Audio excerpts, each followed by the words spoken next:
Ahora vamos a empezar por la primera sesión, impartida por el doctor Jacinto Bátiz. Y adelante, tienes la palabra. Te puedes presentar tú solo, porque la mayoría te conocemos. Muy bien. Bueno, pues como una vez más, buenas tardes.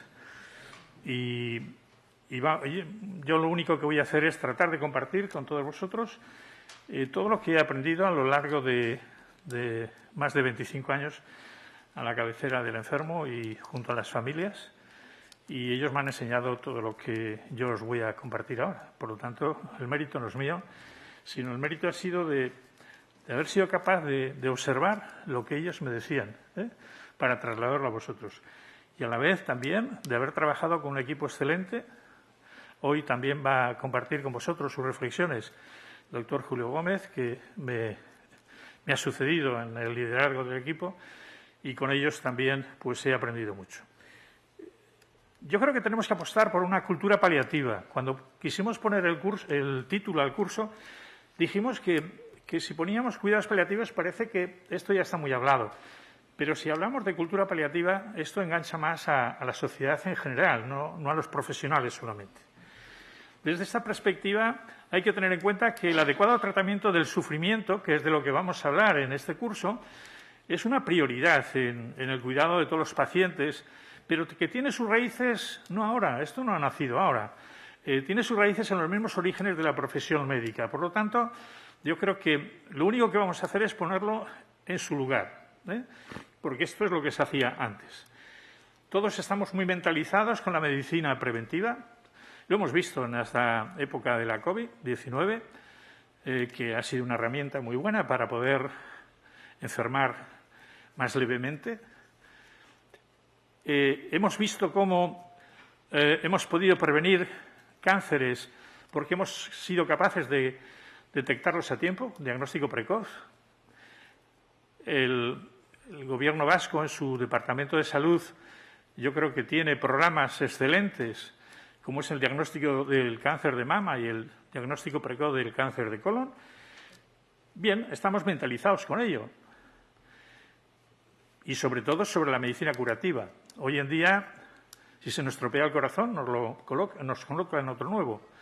Si la rodilla nos produce mucho dolor y se está deteriorando, nos colocan otra nueva.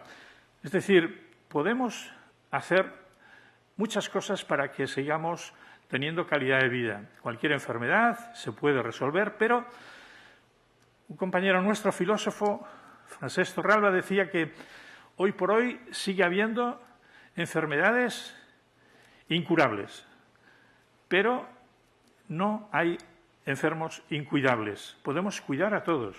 Por lo tanto, esto es lo que queremos hoy poner en valor. Los cuidados paliativos tienen que ver con la medicina del cuidado y con la medicina del acompañamiento. Los cuidados paliativos no tienen que ver con esa imagen que la sociedad puede tener.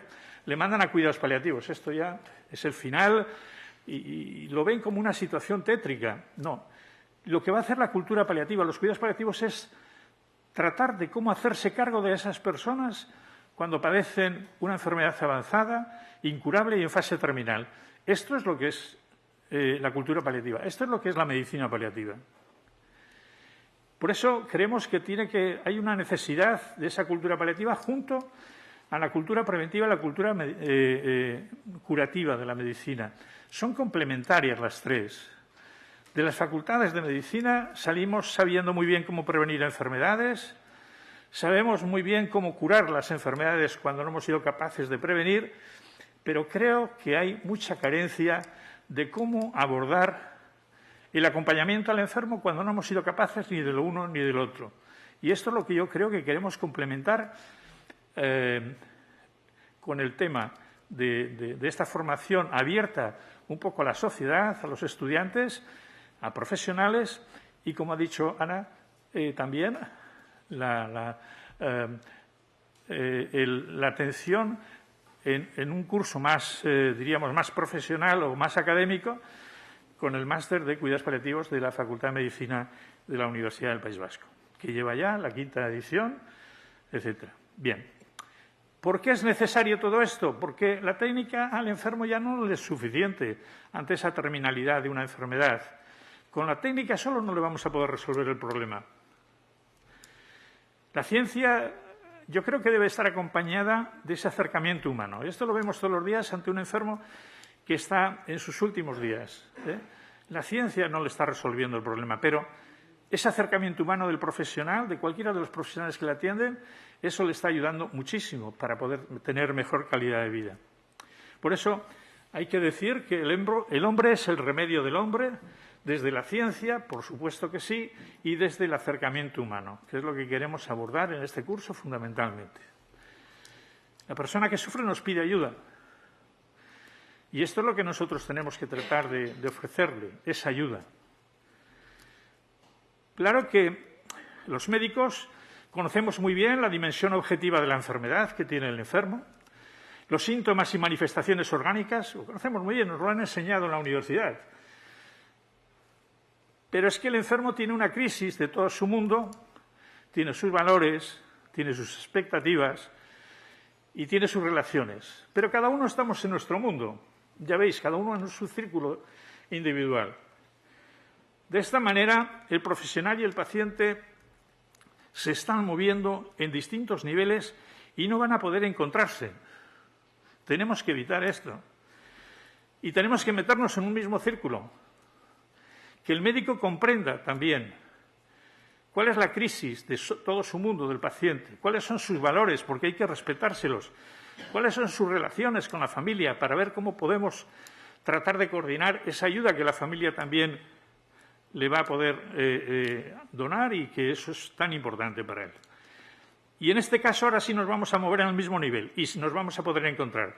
Y desde esta perspectiva vamos a poderle ayudar mucho mejor.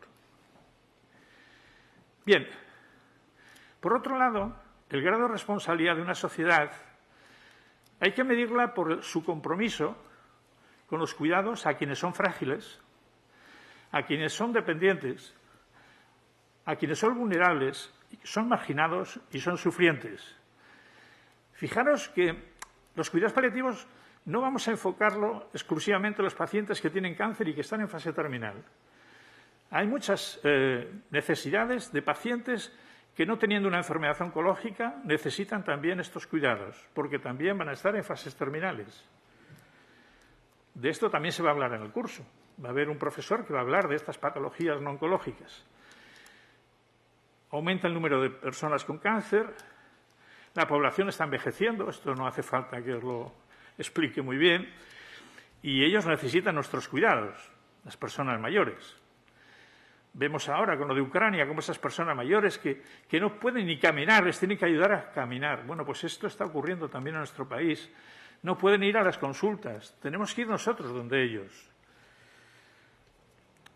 Aumentan las enfermedades degenerativas, cada vez se demanda más la atención por parte de pacientes que sufren una esclerosis lateral amiotrófica o demencias avanzadas, etcétera. Patologías que también se atienden en las unidades de cuidados paliativos. Pues bien, todo este grupo de enfermedades o de personas que padecen estas enfermedades representan un reto importante para las sociedades desarrolladas.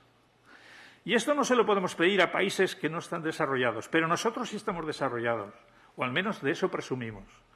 Y si presumimos de eso, tenemos que ser coherentes con lo que presumimos. Así que tendremos que resolver el problema, porque muchas de estas personas padecen un sufrimiento intenso. Sufrimiento, y el sufrimiento lo explicará también algún compañero nuestro, que es algo más que el dolor. El sufrimiento es multidimensional, un sufrimiento físico, emocional, social, espiritual. Por lo tanto, desde esa perspectiva es muy importante. Y además van a precisar una atención esmerada, en la que deben estar implicadas toda la sociedad. Por eso, el que la universidad en este momento ponga en bandeja una actividad formativa en la sociedad, creo que es una forma de contribuir y de considerarse implicada en el reto este que tenemos con los pacientes. Así que agradezco a la vicerrectora esta apuesta por este tipo de formación. Yo en mi charla voy a intentar dar pinceladas de todo lo que se va a desarrollar durante el curso, ¿eh? O sea que muchas de las cosas que yo voy a plantear aquí se van a desarrollar en mayor profundidad por distintos profesores, pero para que tengáis una visión general. Por eso, recuperar la dimensión humanística de la relación entre personas es sin duda un elemento decisivo en la calidad asistencial que merecen quienes sufren y solicitan nuestra ayuda. No olvidéis que el enfermo está en una situación frágil, vulnerable, y necesita que esa relación con ellos sea de ayuda. Por eso, el objetivo de los cuidados paliativos es humanizar los cuidados a las personas que sufren. Este es nuestro objetivo fundamental, humanizar ese proceso. Tenemos que preservar la dignidad de la persona. El objetivo nuestro es que esa dignidad no la pierda, aunque esté en una situación tan frágil y vulnerable. Y la podemos emplear, como dice el Sechenov, desde 4 puntos de vista, con 4 herramientas, que es el comportamiento, la actitud, la compasión y el diálogo. El diálogo nos debe permitir conocer al enfermo como persona, conocer el contexto virtual del paciente es fundamental para poder saber cómo le podemos ayudar. La compasión no es compadecernos de él y decirle que me das pena, no. Es tratar de qué es lo que le pasa, ponernos en su lugar y tratar de ayudarles para resolver lo que le pasa. Esa es la actitud compasiva, que os la explicarán mejor mis compañeros. Comportamiento, pues a veces no vamos a poderle dar una medicina que le resuelva su problema, pero sí le vamos a poder acercar un vaso de agua, que lo necesita en ese momento. Le vamos a poder hacer comentarios sobre las fotos que tiene en su habitación para recuperar un poquitín el recuerdo de su familia, que eso le va a animar y le va a dar cierta expectativa. Y actitudes, porque los pacientes, pensad que se miran en sus médicos, en sus profesionales, nos miran a nosotros para saber cómo están ellos. Por eso tenemos que tener cuidado qué comentarios hacemos, qué miradas hacemos con nuestros compañeros, porque ellos lo captan todo. Es decir, la dignidad es importante preservarla.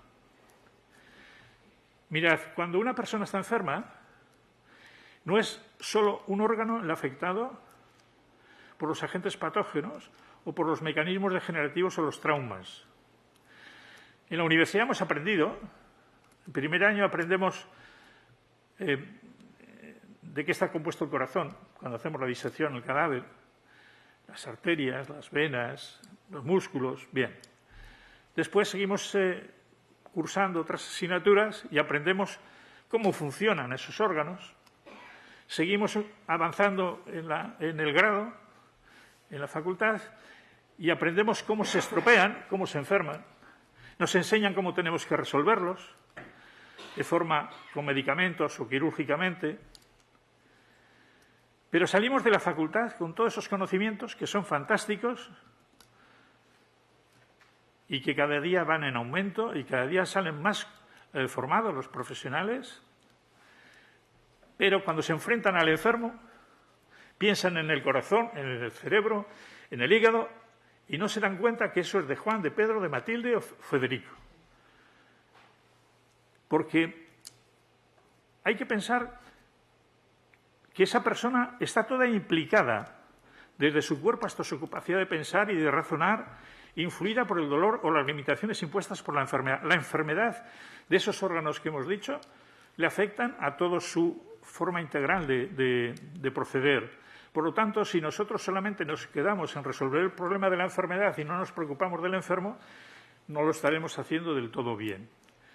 El enfermo tiene un nombre, tiene una historia, tiene unas costumbres, tiene un entorno que van más allá de sus síntomas, de un diagnóstico y de un número de habitación. ¿Cuántas veces hemos dicho a la enfermera, le ha dicho al médico, cómo se encuentra la cirrosis de la 213?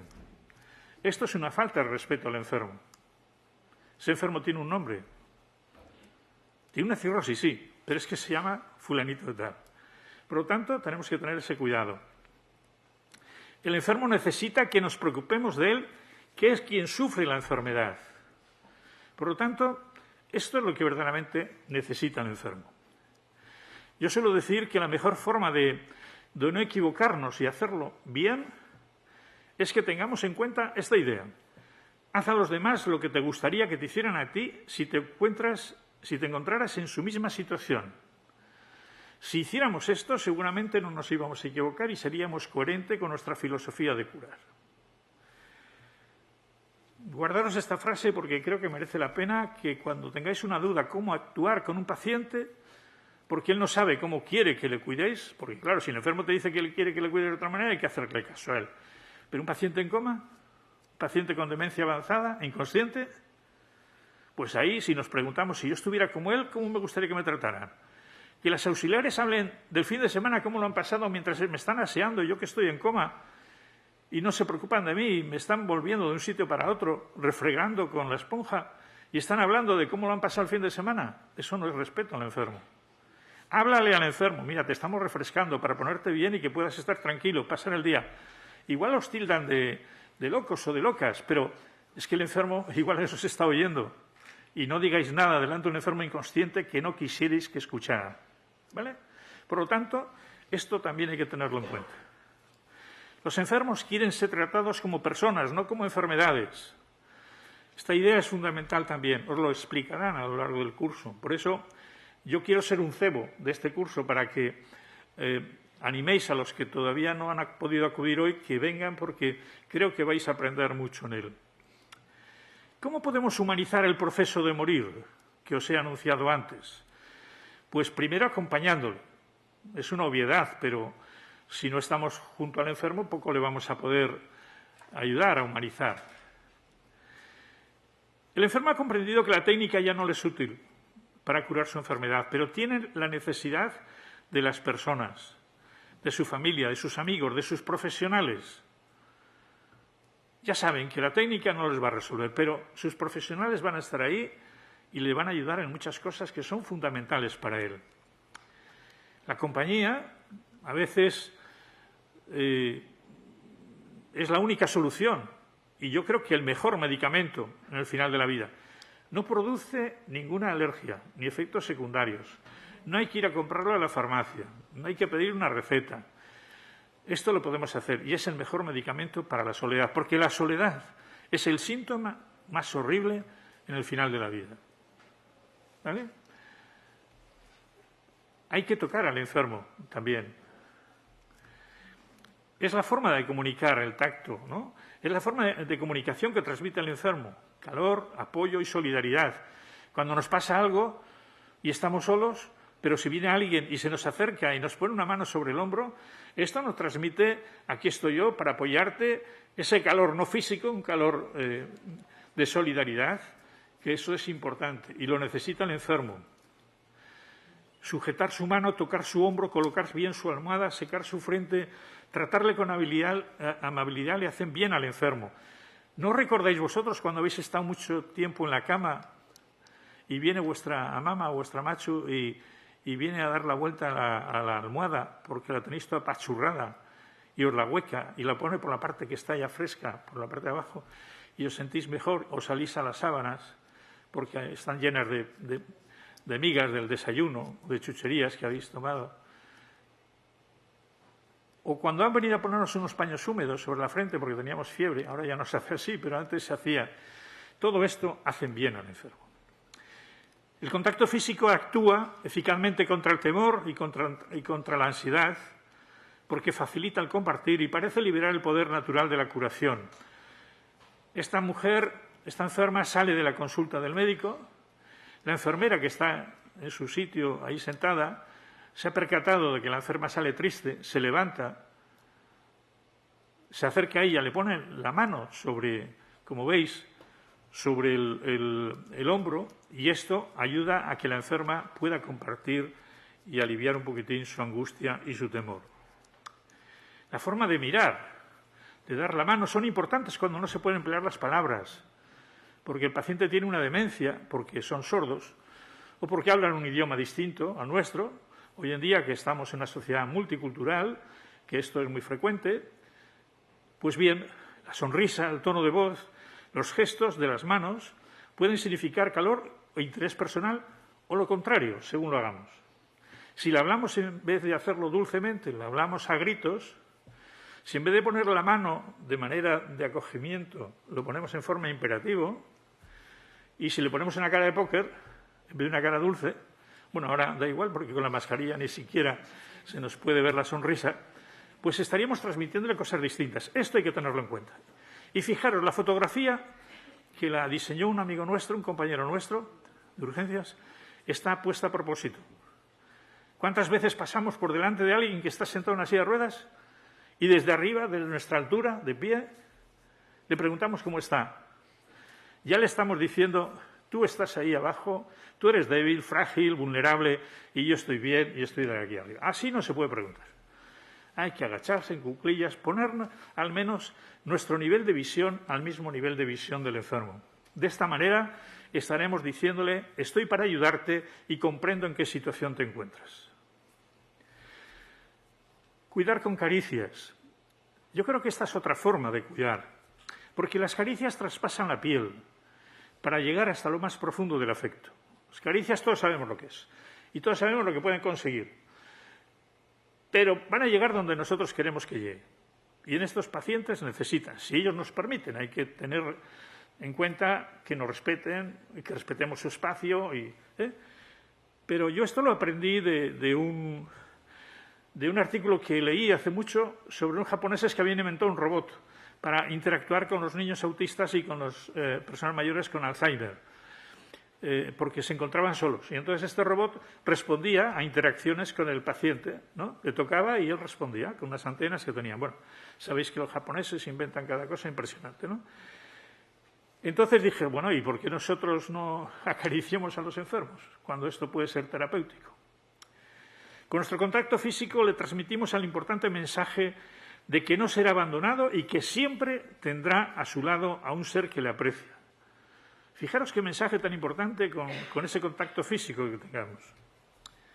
En ocasiones, además, el tacto suele ser la única forma de comunicación y de expresión de cuidado que se le puede dar a pacientes en coma, pacientes con demencias avanzadas. Agarrarle de la mano a un paciente es algo muy terapéutico. Si tenéis que aconsejar algo a alguien, porque a veces algunos familiares os dicen, doctor o señorita, mire, que es que yo para qué voy a estar con mi paciente, con mi familiar que está ahí, si está inconsciente, si no me escucha, si no me atiende. Y vosotros sabéis que está en una situación muy, muy final, decirles, hágale compañía, siéntese junto a la cama y cógele de las manos. Esta es la mejor forma de acompañar a un paciente. Este consejo le va a venir muy bien. Se va a sentir muy a gusto cuando el paciente fallezca, porque va a saber que lo último que dejó de agarrar era su mano y de estar acompañando a su familiar. Hay que escuchar al enfermo también. Hemos dicho que hay que acompañar, hay que tocar y hay que escuchar. Escuchar al enfermo atentamente va a mostrar nuestro respeto y nuestro apoyo para que se enfrente mejor en esos momentos. Y nos hará además apreciar su actitud ante la enfermedad y sus emociones. Si no escuchamos, no vamos a saber cómo él prevé su problema, su final, qué piensa de ello, para poderle ayudar. Por eso tenemos que escuchar. De alguna manera, tenemos dos orejas y una boca. Tal vez se ha diseñado así a la persona para escuchar el doble de lo que hablamos. Y tenemos siempre tendencia a dar consejos y de explicarlas y de decir que hay que hacer cosas y tal. El paciente en fase terminal lo único que necesita es que le escuchemos. Necesita un vaciamiento emocional. Necesita que alguien esté ahí dispuesto a escucharle. No necesita que le dé más consejos, que se está acabando. Los consejos para él, que todavía le queda tiempo y seguramente cometerá los mismos errores que él y si se da cuenta los puede corregir. Bien, ¿y cómo responder a sus preguntas? Porque el paciente pregunta, aunque muchas veces sabe lo que le pasa. Y este chiste de Peretz nos lo deja muy claro. Doctor, dígame la verdad, pero bajito para que no me asuste. El paciente quiere que le digamos la verdad, pero bajito. No le asustemos. Seamos capaces de tener herramientas suficientes en comunicación para que podamos, de alguna manera, no dañarles con la mala noticia, que seamos capaces de dar bien las malas noticias. Algo de lo que tenemos carencia los profesionales de la salud, al menos en la formación de grado. Y lo digo para que se tome nota. Técnicamente estamos muy bien formados, nos faltan habilidades de comunicación a los profesionales de la salud y nos faltan habilidades en la toma de decisiones, porque hay que tomar decisiones muy difíciles en medicina.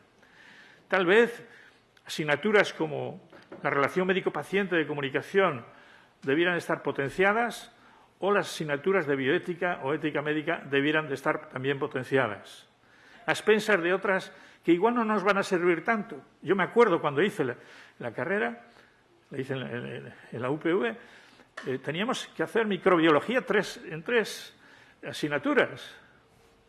Luego no me ha servido para nada porque yo no he tenido que hacer ninguna detección para ver qué bacteria me lo da en el laboratorio, ni siquiera la extracción de sangre.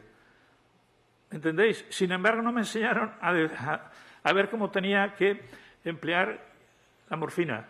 Me dijeron solo si, ojo, la morfina produce depresión respiratoria. Julio, a que tú y yo no hemos visto ninguna. Si la empleamos precisamente para que disminuya el estrés respiratorio cuando están con una angustia de disnea terminal. Esto es lo que hay que conseguir. Vale.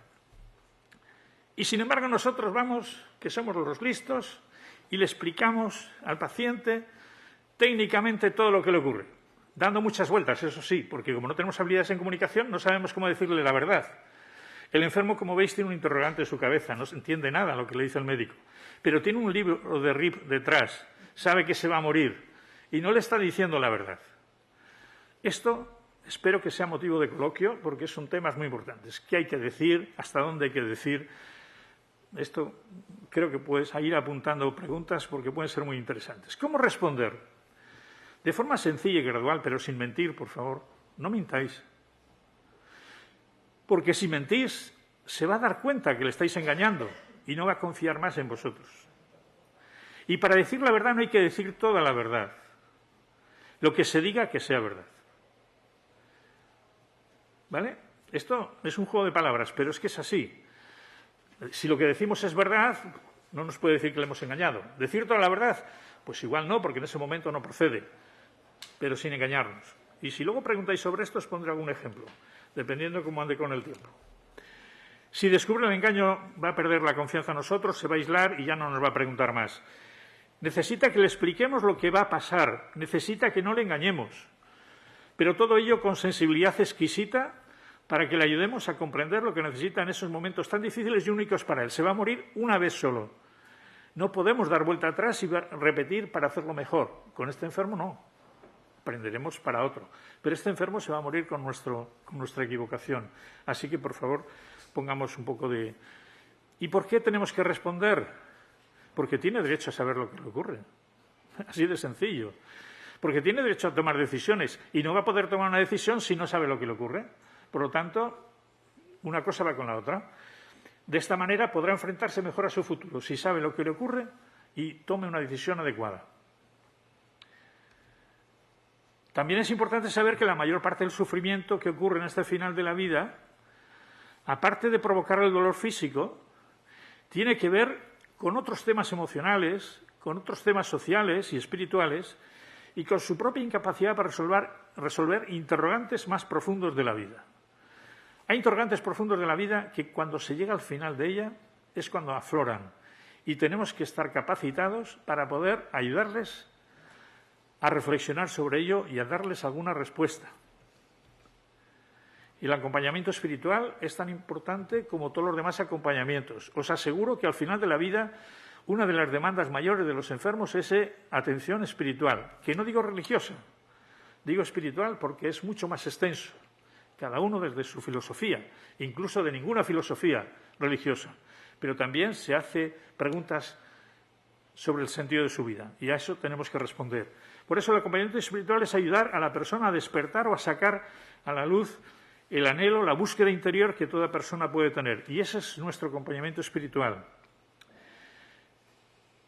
Insisto y concreto, podemos humanizar el proceso a morir con cuidados paliativos.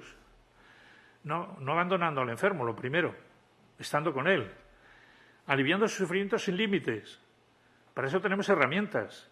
No tengamos el miedo de decir, no le voy a dar mucha morfina porque si no igual se me muere antes de tiempo y luego me echan la culpa. Total, porque sufra un poco no pasa nada. No. Tenemos que emplear la morfina que sea necesaria, con el objetivo de aliviar su sufrimiento. Si se muere antes no es ninguna eutanasia. Será un doble efecto, como dijo ya Pío XII hace muchos años. Lo que tenemos que hacer es aprender bien a manejarla. ¿De acuerdo? Evitando prolongar su agonía innecesaria. Los paliativos no es prolongar y alargar la vida. Los paliativos lo que hacen es ensanchar la vida que le queda. Por eso tenemos que evitar el que le pongamos tratamientos que son más inútiles que más insufribles que la propia enfermedad y que son inútiles ya. El enfermo tiene derecho a la renuncia al tratamiento, no olvidemos. Le podemos proponer un tratamiento y dice que no. Pero para que respetemos ese derecho, tenemos que haberle informado bien y comprobar que ha entendido lo que le hemos dicho.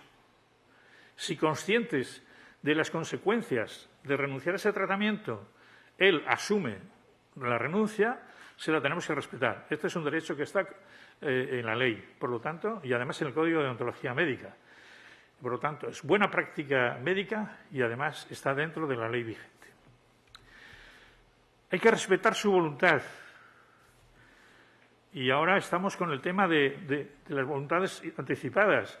Es importante que nos acostumbremos a una cultura de hacer el documento de voluntades anticipadas por si acaso, a ver qué pasa si en un momento determinado no estamos conscientes y van a opinar por nosotros. Sedando al enfermo cuando lo precise. Es otra forma de hacer cuidados paliativos. Sedar al enfermo cuando lo precise. Aliviando sus sufrimientos mientras llegue su muerte. Este es el resumen de los cuidados paliativos. Y ayudando a la familia a sobrellevar la pérdida de su ser querido. No nos olvidemos, en paliativos la familia no estorba, la familia es una parte fundamental y la familia sufre también. Existe una triple realidad en cuidados paliativos. Un enfermo que sufre porque se está muriendo, una familia que sufre porque ve que su familiar querido está muriendo, pero eso sí, un equipo de profesionales que está educado para luchar contra la muerte. Y a veces es donde viene el conflicto. Queremos que no se muera.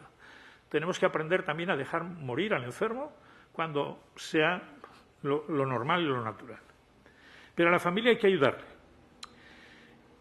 Y es un deber del médico aliviar el sufrimiento y eliminar el dolor. Cosas distintas. No es lo mismo dolor que sufrimiento. Pero esto lo explicarán. Por eso digo que los cuidados paliativos cuidan la vida de las personas. Estos cuidados no tienen como objetivo la muerte, sino que cuidan la vida mientras ésta llega a su tiempo, evitando su sufrimiento. ¿Cómo lo hacemos? No abandonando al enfermo, porque a veces abandonamos de tres maneras. Diciendo no hay nada que hacer, que habréis oído alguna vez, algún médico que ha dicho ya no hay nada que hacer. Abandono terapéutico por dosis insuficientes, le voy a dar poco, no sé a qué. Esto no es hacerlo bien, esto es abandonar al enfermo. O un abandono autonomista. Yo ya cumplo con la ley, le informo lo que tiene, le digo lo que hay que hacer y ahora que decida. Oiga, doctor, ¿y usted qué opina? Yo he cumplido con la ley, ese es problema suyo. Eso es abandonar al enfermo. Hay que hacer la autonomía compartida, pues tratar de orientarle un poquitín. Bien, procurando todo ello, un control adecuado y enérgico de los síntomas, aunque con los tratamientos, para dicho control se pudiera adelantar la muerte. Esta es otra de las formas que tenemos que tener en cuenta. Evitando aquellos tratamientos que serían inútiles, como he dicho, y ante un paciente en situación terminal lo que se hace o se deja de hacer con la intención de prestarle el mejor cuidado, permitiendo la llegada a la muerte, no solo es moralmente aceptable, sino que muchas veces llega a ser obligatorio desde la ética de las profesiones sanitarias.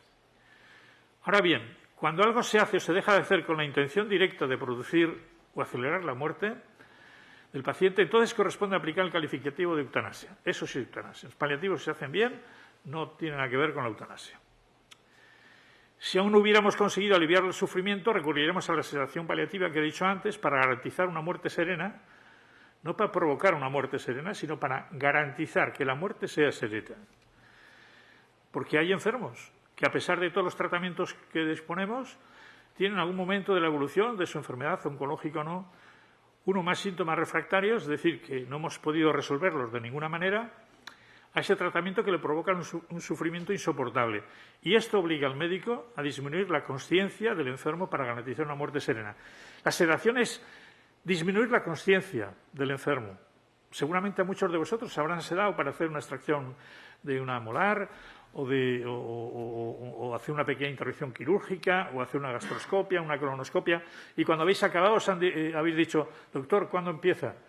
No, si ya he acabado. No os habéis enterado de nada. La sedación bien hecha disminuye la consciencia. Pues bien, aunque de todo ello se pudiera derivar un adelantamiento no buscado de la muerte, ninguna de estas actuaciones sería prácticas eutanásicas si lo que buscan es eliminar el sufrimiento de la persona sin tener que eliminar el que sufre. Esas tres cosas que os he dicho antes. Ahora bien, tenemos que aprender a ayudar a morir bien y todas las técnicas de acompañamiento al moribundo y de su familia. Y esta es nuestro reto y por eso se hacen cursos de este tipo. Tradicionalmente la formación académica en medicina se ha orientado hacia la curación, pero lo que no se nos ha orientado es cuando no es posible curar al enfermo. Esta falta de formación, pues a veces crean situaciones como la de la situación de evitarla. Yo no quiero saber nada ahí porque no sé qué hacer y entonces prefiero evitarla. Otras veces eso lo hace cualquiera y se ponen a hacerlo y lo hacen mal, con lo cual también se les perjudica al enfermo. Y otras veces, pues por miedo, se hacen actitudes intervencionistas porque tienen miedo a que se muera el enfermo y eso para el médico a veces considera un fracaso y no quiere que se muere y hacen intervenciones que no son útiles para el enfermo.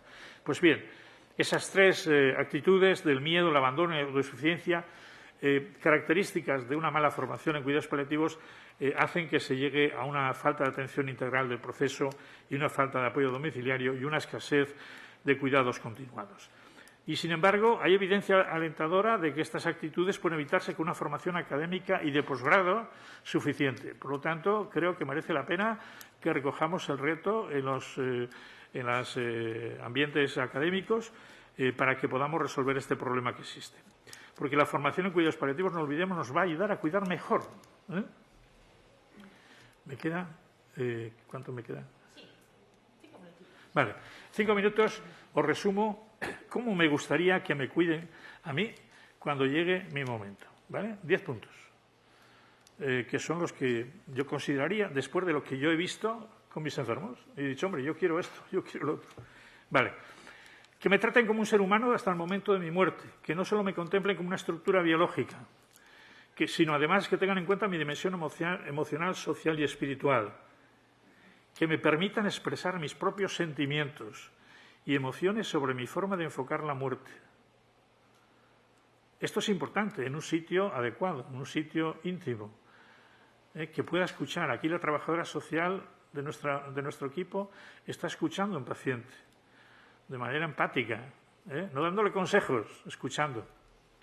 Que me permitan participar en las decisiones que incumban a mis cuidados, que soy yo el que me estoy muriendo y el que estoy enfermo. Por favor, consulten conmigo, que todavía no estoy inconsciente, no consulten con mis hijos, conmigo. Que no me dejen morir solo, abandonado por mis seres queridos y por los profesionales. He dicho, morir solo es de lo más trágico que hay.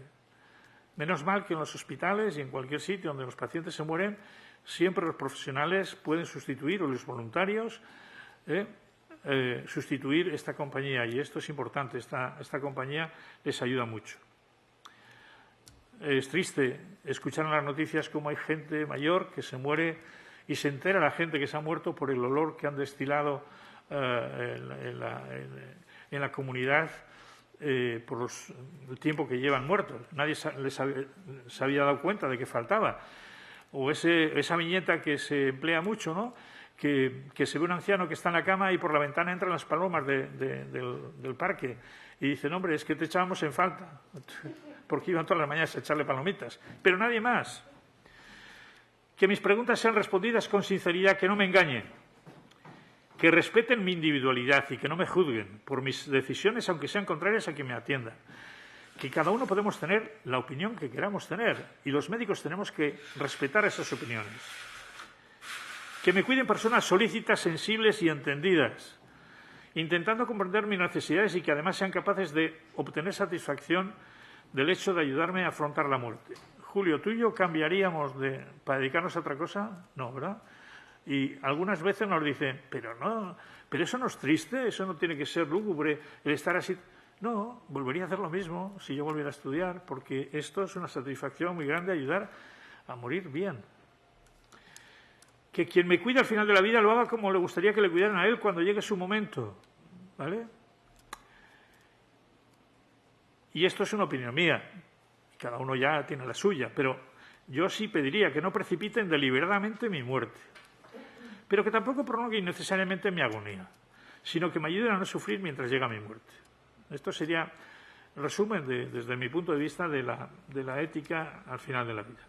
Y, por último, que atiendan a mis seres queridos después de mi muerte para aliviar su pena. Me imagino que han sufrido durante mi proceso de morir y se van a quedar con pena cuando haya muerto, con lo cual ayudarles durante un tiempo para que superen un poquitín más la pena, ¿no?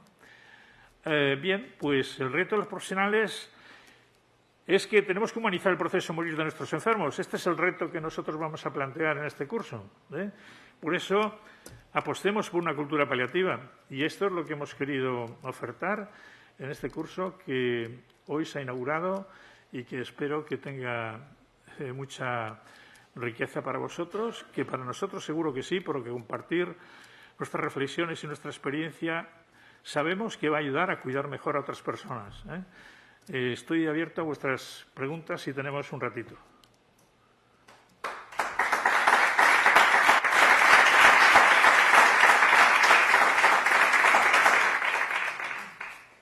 Muy bien, muchas gracias, Jacinto. Ahora pues tenemos un rato para preguntas, comentarios. Aquí hay micrófonos, si queréis.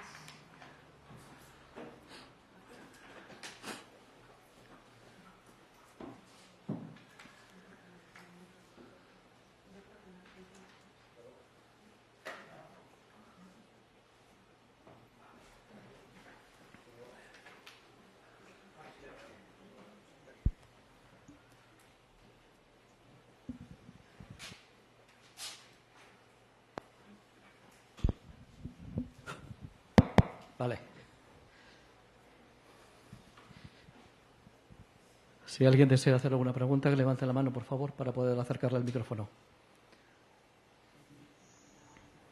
Pregunta o alguna reflexión, porque Jacinto ha explicado, yo creo que abuelo de pájaro, todos los contenidos que se van a desarrollar en cada una de las sesiones. Entonces, quizás un poco abrumador, ¿no? Todo lo que nos ha contado y mucho, o sea, muy denso, ¿no? Pero si queréis hacer algún comentario o alguna perspectiva o puntualizar algo para que después vayamos profundizando. Gracias. Yo quería preguntarle, cuando hablaba de cómo responder ante a una noticia pues muy negativa, ¿no? Usted decía que nos iba a comentar algo.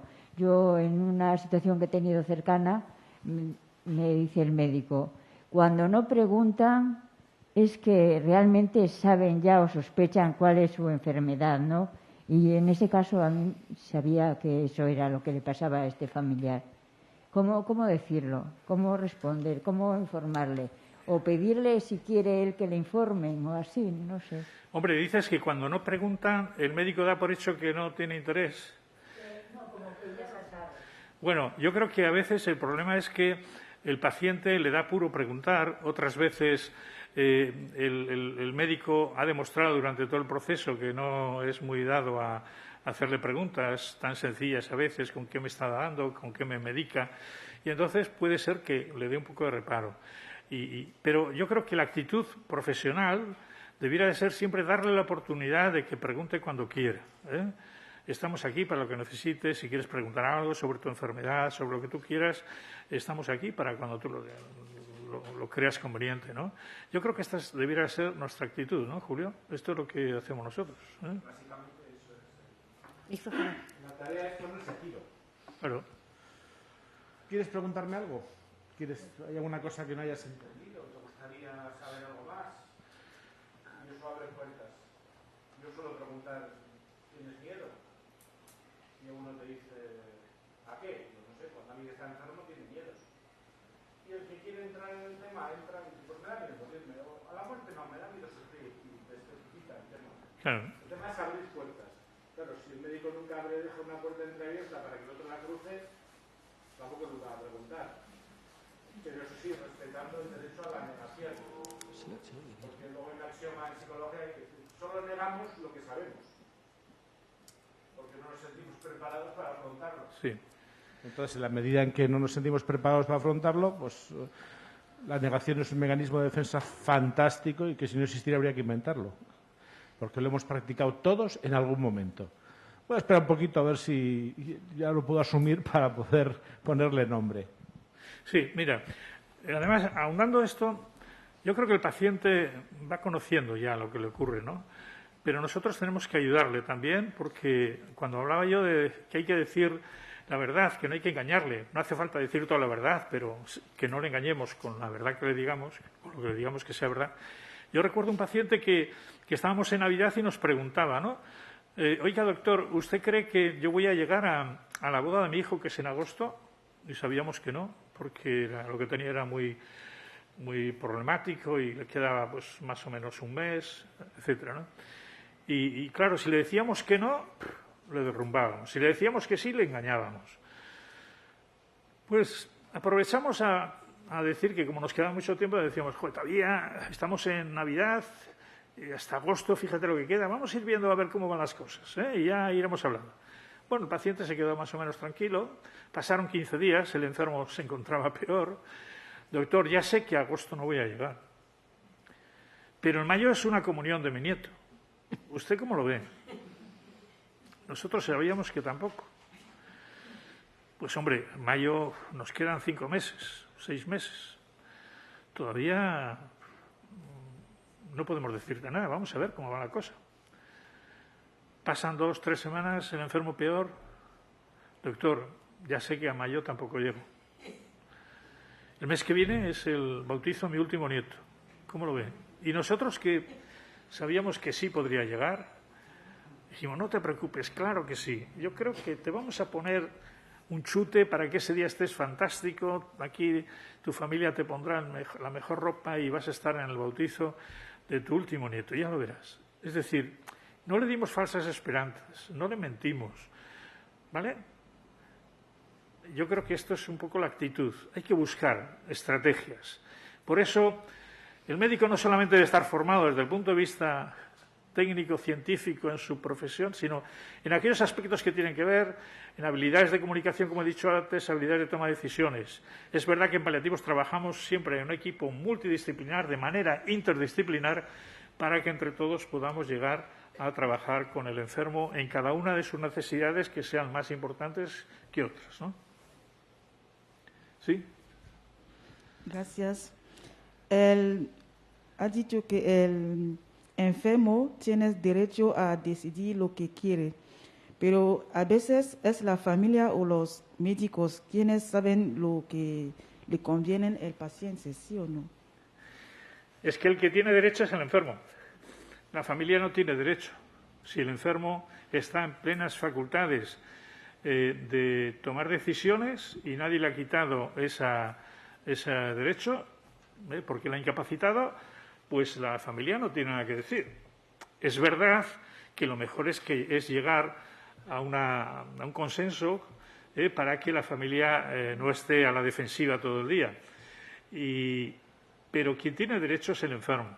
Ante las dudas que tengamos, si el enfermo dice una cosa y la familia dice otra, nosotros tendremos que hacer caso al enfermo. Los médicos podrán opinar cuando no haya familia y cuando el enfermo no pueda opinar. Entonces serán los médicos los que tengan que tomar una decisión, que siempre estará basada en el mejor beneficio del enfermo, ¿vale? Salvo que tuvieran un documento de voluntades anticipadas donde ha podido echar mano de él y poder saber qué es lo que opinaba, aunque ahora estuviera inconsciente. Por eso es importante tener esa herramienta.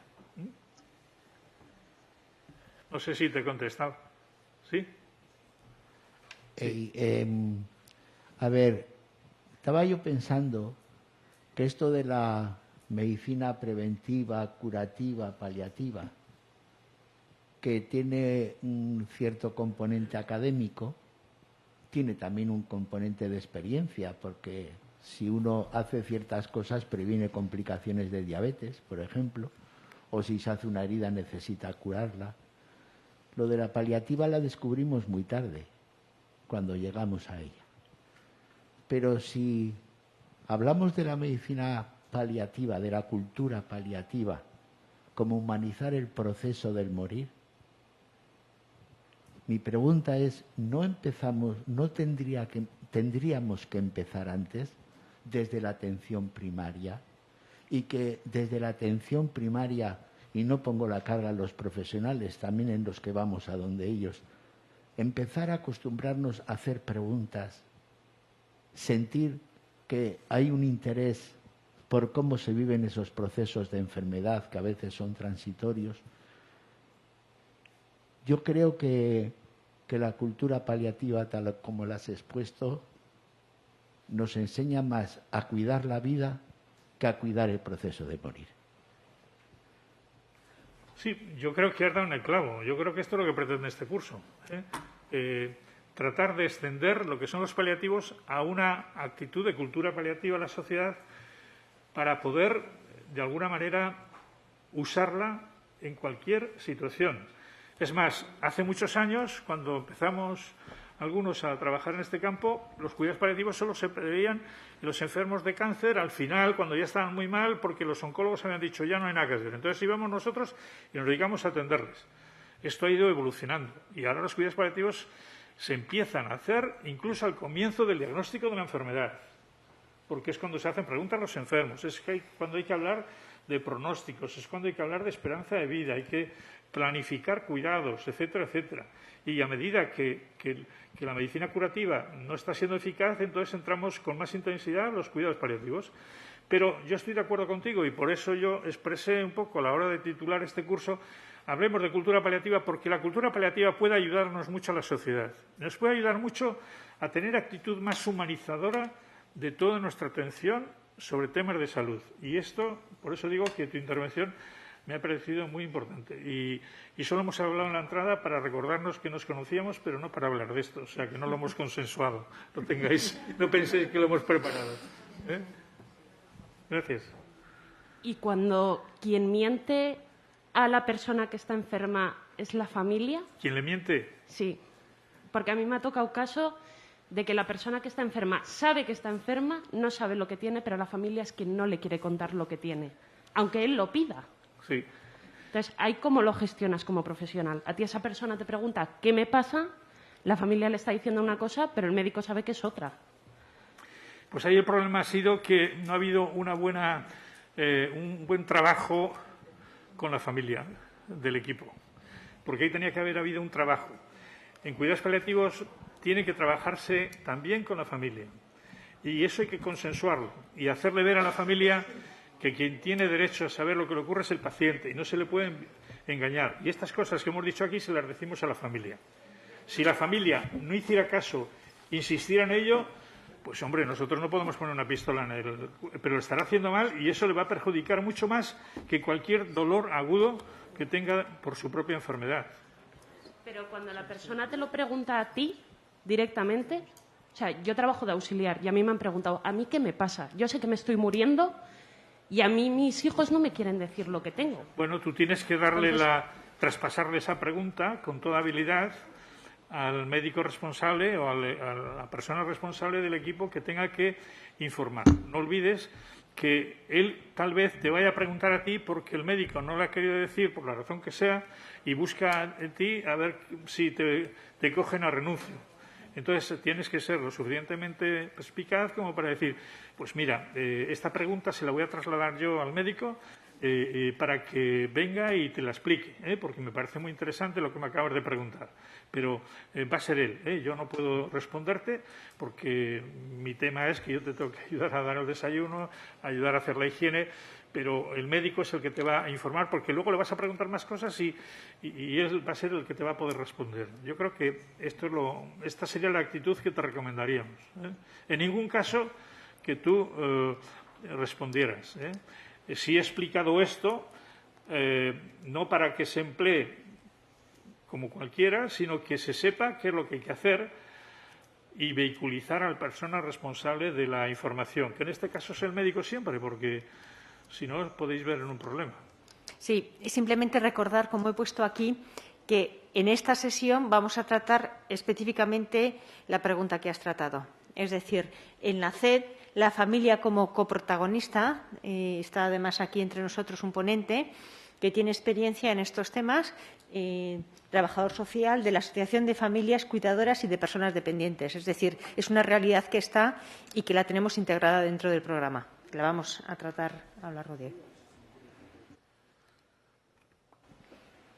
¿Hay alguna otra cuestión? Pues si os parece, podemos hacer un descansillo entre 5 y 10 minutos para estirar las piernas y salir, y volvemos en breve. Muy bien. Gracias.